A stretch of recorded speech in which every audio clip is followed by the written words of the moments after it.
प्रिय विद्यार्थियों नमस्कार, सुस्वागतम। मैं हूं जेपी खरे और आप देख रहे हैं जेपी खरे फ्री ऑनलाइन कोचिंग क्लासेस।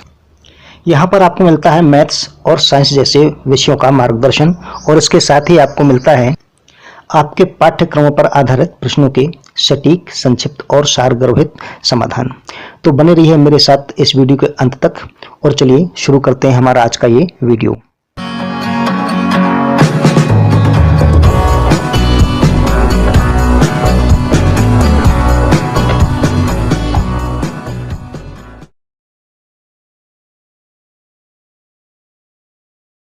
समांतर रेखाएं क्या होती हैं, एकांतर कोण क्या होते हैं, ठीक है।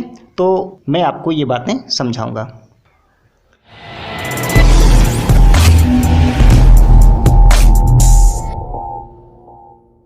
ये देखिए, ये एक तल है, ठीक है। क्या है? तल। तल का मतलब होता है सतह। इंग्लिश में इसको सरफेस भी कहते हैं या हिंदी में इसको और क्या कहते हैं, पृष्ठ भी कहते हैं, ठीक है ना। तो तल अलग अलग डायरेक्शन के हिसाब से अलग अलग स्थिति में हो सकता है। जैसे जो तल पृथ्वी तल के समांतर है उसको हम कहेंगे क्षैतिज तल, है ना। और एक उदाहरण आप लीजिए, दीवार, ठीक है ना। दीवार जहाँ पे आप कैलेंडर वगैरह लटका देते हैं या कोई चित्र बना देते हैं या कुछ लिख देते हैं, वह भी एक तल है। लेकिन चूंकि वह पृथ्वी पर 90 डिग्री के एंगल पर खड़ा होता है इस टाइप से, ठीक है ना। तो उस तल को हम कहेंगे ऊर्ध्वाधर तल या वर्टिकल सरफेस, ठीक है ना। तो तल आप समझ गए होंगे कि तल क्या है। अब हम बात करते हैं असमांतर रेखाओं की और समांतर रेखाओं की। जब किसी एक ही तल में दो अथवा दो से अधिक रेखाएं स्थित होती हैं, चलिए हम दो रेखाएं ही ले लेते हैं। तो जब किसी एक ही तल में दो रेखाएं स्थित होती हैं तो वहाँ दो प्रकार की स्थितियां बनती हैं। एक स्थिति तो ये बनती है कि वो दोनों रेखाएं एक दूसरे को कहीं ना कहीं काट रही होती हैं, ठीक है। कहीं ना कहीं वो काट रही होती हैं, अथवा अगर नहीं भी काट रही हैं तो उनको अगर हम आगे बढ़ा दें, चूँकि रेखाओं की लंबाइयाँ अनंत होती हैं दोनों साइड, तो अगर हम रेखाओं को आगे या पीछे दोनों साइड अनंत तक बढ़ा दें, आगे बढ़ा दें, तो वो कहीं ना कहीं प्रतिच्छेद कर देंगी, कहीं ना कहीं काट देंगी। तो अगर इस प्रकार की रेखाएं किसी तल में हैं जो कि एक दूसरे को काट रही हों या फिर आगे बढ़ाने पर काट रही हों, तो इस प्रकार की रेखाओं को हम कहते हैं असमांतर रेखाएं। ये आपके सामने एक फिगर है, एक रेखा ये है और एक रेखा ये है, ये दोनों इस बिंदु पर काट रही हैं, ठीक है। तो इन रेखाओं को हम क्या कहेंगे? असमांतर रेखाएं। अब ज़रा इस वाले फिगर को भी देख लीजिए, ये नीचे बना हुआ है।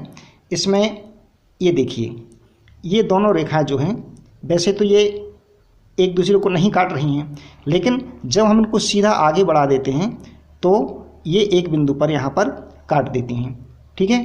तो ये भी असमांतर रेखाएं हैं। अच्छा, दूसरी पोजीशन क्या होती है? दूसरी स्थिति ये होती है कि एक ही तल में स्थित दो रेखाएं कभी भी एक दूसरे को नहीं काटती हैं। चाहे उनको आप जितना भी आगे या पीछे बढ़ा दीजिए, वो कभी एक दूसरे को नहीं काटेंगी, ठीक है। उनके बीच का जो अंतर होता है वो हमेशा समान होता है, ठीक है।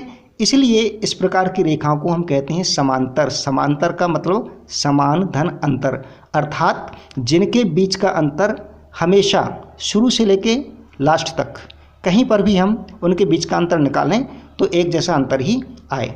अब ज़रा इस वाले फिगर को देखिए आप, ये एक रेखा इसमें ये है और एक रेखा ये है, ठीक है। अब इन रेखाओं को हम चाहे जितना भी आगे पीछे बढ़ा दें, ये कभी भी एक दूसरे को काटने वाली नहीं हैं। तो इस प्रकार की रेखाओं को हम कहते हैं समांतर रेखाएं। जैसे आपकी कॉपी का जो पृष्ठ है, उस पृष्ठ के आप दोनों किनारे ले लीजिए, वो कभी भी एक दूसरे को नहीं काटेंगे। अगर उसी सीध में हम आगे या पीछे बढ़ते जाएं तो कभी भी दोनों किनारे एक दूसरे को नहीं काटेंगे। टेबल के दो किनारे ले लीजिए आमने सामने के, वो भी कभी नहीं काटेंगे। तो ये चीज़ें होती हैं, ये रेखाएं होती हैं समानांतर। अब हम बात करते हैं एकांतर कोण की। तो एकांतर कोणों के लिए क्या है कि जब किसी तल में दो रेखाएं स्थित हों, एक ही तल में होनी चाहिए वो, जैसे ये दोनों रेखाएं स्थित हैं। अब अगर इन दोनों रेखाओं को एक कोई त्रियक छेदी रेखा काटती हो, त्रियक छेदी रेखा का मतलब होता है तिरछी रेखा। जो अन्य दो रेखाओं को काट दे। फॉर एग्जाम्पल हमने एक रेखा ये ऐसी खींच दी, राइट, ये रेखा हो गई तिर्यकछेदी रेखा। ये रेखाएं आपको पहले से दी हुई थी तल में, ठीक है। तो जब दो रेखाओं को जो एक ही तल में स्थित होती हैं उनको एक तिरछी रेखा काट देती है तो ये तिरछी रेखा दोनों रेखाओं के साथ में कुछ कोण बनाती है। तो दोनों रेखाओं के अंदर जो कोण बनते हैं वो 4 कोण बनते हैं, एक ये, एक ये, एक ये, एक ये। लेकिन अगर हम दो कोणों का युग्म इस प्रकार से चुनें कि एक कोण ऊपर साइड बन रहा हो और दूसरी साइड का एक कोण नीचे की ओर बन रहा हो, जैसे कि एक कोण ये है ना, अब ये ऊपर साइड बन रहा है और दूसरी रेखा के साथ एक कोण ये है जो नीचे की तरफ बन रहा है, तो ये कोण कहलाते हैं एकांतर कोण। इसी प्रकार से मान लीजिए ये वाला कोण, यहाँ मैं डबल लाइन लगा देता हूँ ये, और एक कोण ये भी ऊपर नीचे बन रहे हैं, ठीक है। तो ये दोनों कोण भी क्या कहलाते हैं, एकांतर कोण, ठीक है। और फिगर देख लीजिए आप, मैंने पहले से बना के रखे हुए हैं। जैसे ये दो रेखाएं हैं एल और एम, एक तिर्यकछेदी रेखा एन है, तो ये डबल लाइन वाले ये एकांतर कोण हैं और ये वाले कोण भी क्या हैं, एकांतर कोण। और इस चीज़ को अगर आप अच्छी तरीके से समझना चाहते हैं तो आपने अंग्रेजी वर्णमाला में कुछ अक्षर पर आप ध्यान दीजिए, जैसे कि एन हो गया, क्या हो गया, एन, ये एन लेटर है, ये एकांतर कोण है ये, ठीक है। एक लेटर होता है जेड, ये कैसे कोण है, एकांतर कोण है, ठीक है। तो ये आप भली प्रकार समझ गए होंगे आपके एकांतर कोण क्या होते हैं।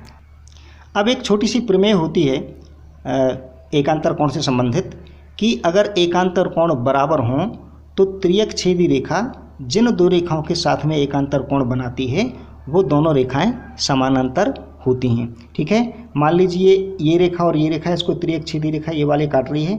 अब ये एकांतर कोण अगर माप में बराबर हैं तो ये वाली रेखा और ये वाली रेखा समांतर होंगी, लेकिन तभी जबकि एकांतर कोण बराबर हों। और अगर एकांतर कोण बराबर नहीं होते हैं तो वो समानांतर नहीं होंगी। थोड़ी देर के लिए एक चित्र आप देख लीजिए, जैसे ये भी तो आपकी एक ही तल में स्थित दो रेखाएं हैं। अब अगर हम इनको एक तिर्यकछेदी रेखा से मिला देते हैं, मान लीजिए ये मिला दिया हमने, ठीक है। और अब ऐसी स्थिति में आप देख रहे हैं कि ये कोण और ये कोण बराबर नहीं है, ये कोण छोटा है और ये कोण बड़ा है, ठीक है। तो चित्र में आप ये भी देख रहे होंगे कि ये दोनों रेखाएं समांतर नहीं है, इनके बीच का अंतर समान नहीं है, अर्थात इनको अगर हम आगे सीधा बढ़ा देंगे तो ये ऊपर जाके कहीं ना कहीं काट देंगी। तो जब एकांतर कोण बराबर होते हैं तो तिर्यक रेखा जिन दो रेखाओं को काटती है वो दोनों रेखाएं कैसी होती हैं, समांतर होती हैं।